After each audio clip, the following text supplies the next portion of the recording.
My name is Michele Honomichl. I'm the CEO of Celergo. We are based in Deerfield, Illinois, which is just north of Chicago. Okay. We currently have about 100 employees. We have offices in the U.S., in the Chicago area, and then in the U.K., in London, and in Singapore. We started in 2004, and we're an international payroll company. So basically, we manage payrolls for our clients in over 100 countries today.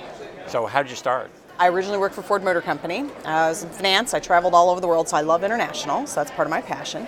And then I ended up in their expatriate management group to help them launch service centers and those kinds of things. And really, at the time, they were held up as world class, and they were for early 90s, before the internet. But we were still having a hard time getting payroll out every month. That's just it's a complexity for everybody. So what happened is I went to graduate school and I studied the industry, and so there's got to be a better way to do this. And ended up creating my first company, which is an expatriate technology company. And I was out selling that, and we had some success with that, but found out that people would say, yeah, you can handle those expats, but can you pay my 2 people in France? And the market, of course, is huge. Everybody has to get paid, right? Mm-hmm. So one day I said, yes, we can. It was one person in Dubai, which is the easiest payroll in the world to run because there's no taxes. That was in June of 2004, and today we move $500 million for our clients. Entrepreneurs say yes to those kinds of questions, whether they know how to do it or not. Did you know? I couldn't even tell you what my own paycheck looked like, right? So, if I pulled up my own paycheck and they said, how'd you calculate Medicare or Social Security? I've been like, well, let me go look it up on the internet, right? So no, I didn't know how to do it. And I didn't have a local partner in Dubai or anything like that, but we'd been thinking about it. And it can't be harder than expatriate payrolls. I mean, and we knew all about expatriate tax and all that stuff, and local payrolls certainly couldn't be harder than that. So that's how we started. We just started with one. At the time, a month later, I had my first child.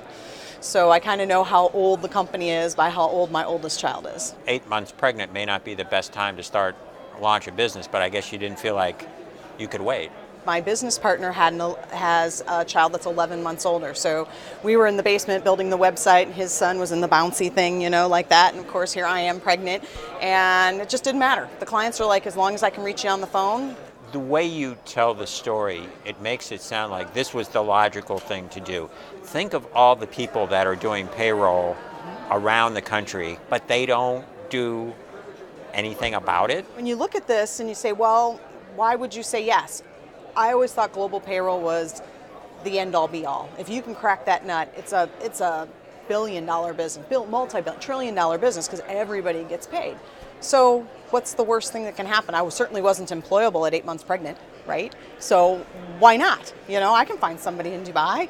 Let's all pray that they're good people, and we'll figure it out. And the client came back and said, wow, that was the best payroll implementation I've ever had. And I'm thinking, it took us 6 weeks, and I sweated blood and all this kind of stuff. And I said, there must be a great market if that's true. And we didn't even have a website up, and within 6 months or so, we had 10 clients. We were doing payroll in 20 countries, and we just kept perpetuating the model.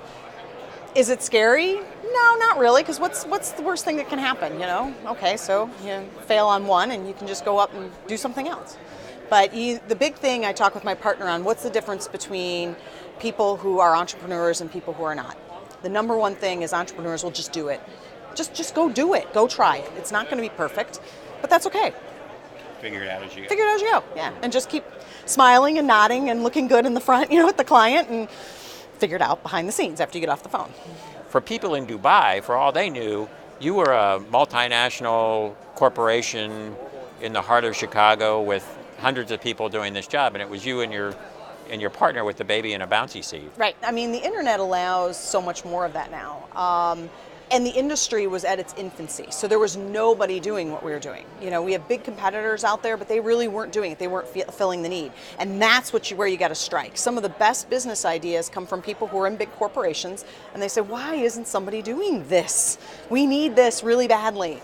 And if that's true, and they have the gumption to say, well, I know a lot about this, I can do this, and they can step out and start the company. The questions that entrepreneurs have before they start out: how am I going to get financing? What's my market? How do I even price this thing? How did you resolve those things? I mean, did they weigh heavily on your mind? Or again, were you just taking it, just do it. Just get out there and do it. Try it. Price it how you think it's going to be priced. If you made a mistake, You're going to sell to customer number 2 anyways. Change it. I know they teach entrepreneurship in a lot of universities how to go raise money. Well, you got to go get an idea, show how the idea can be executed, show that it's going to be profitable or where the market is, and then go get the money. One, you're going to do it a lot better. You're going to have a better chance at it. In fact, when we raised money last year, they came to us. So that was where you need to be. That's the best place to be. Obviously, it's different if you're a technology company or something, you need money in the beginning, but try to get something out of the box. As far as you can get on bootstrapping, it's really a good way to go. Sometimes being bigger, growing is not better. Right. So how do you think about that? Well, number one, the best thing to be is in a forgiving market.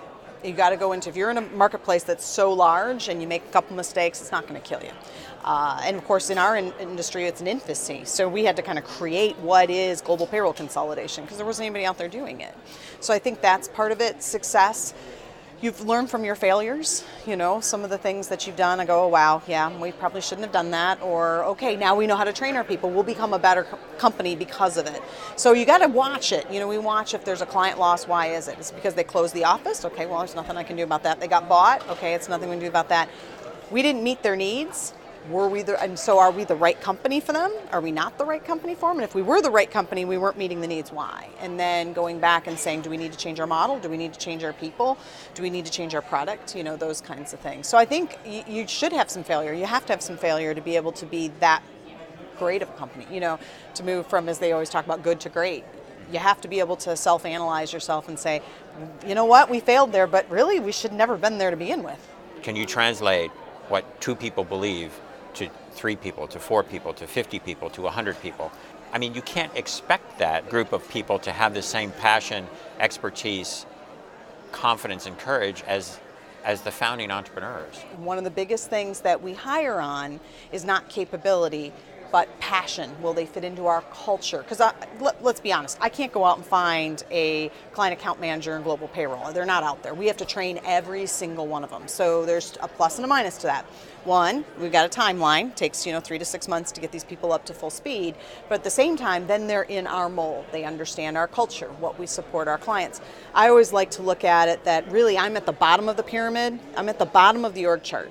And the goal is for me to make sure that my front line has the resources they need, whether it's technology, whether it's people, whether it's support, to make sure that they can execute for the customer. So believe me, my people, my direct reports take me up on that all the time. They're always in my office saying, I need this, and I need that, and I want this, and this is my issues, and those kinds of things.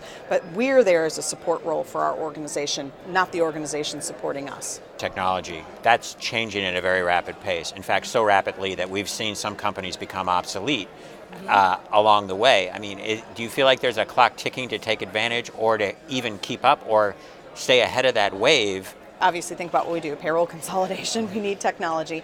But at the end of the day, what it does is it drives a better customer experience and it drives efficiency in our shop. So it's not like social media or something where we have to be in the front, because what our customer sees is service. So their whole goal is make it compliant and make it quiet. I don't want to hear about it. Then it's good, right? Because they're in payroll. You don't want the phones to ring in payroll. How do you stay innovative in your own life? How do you come up with fresh ideas? One of the things that's good for me is being able to go out and talk with people, whether it's clients or people in the industry or other entrepreneurs. Sometimes I have friends who are in the horse industry and other completely unrelated industries, and I listen to what they do, and sometimes I can say, well, that really translates to what we do here. Right? And wow, we could take that principle and we could try that and see if that works. My partner also is very much an ideas kind of guy. So we're always in, did you think about this? And we're talking about ideas all the time. And that keeps it fresh and that keeps it good.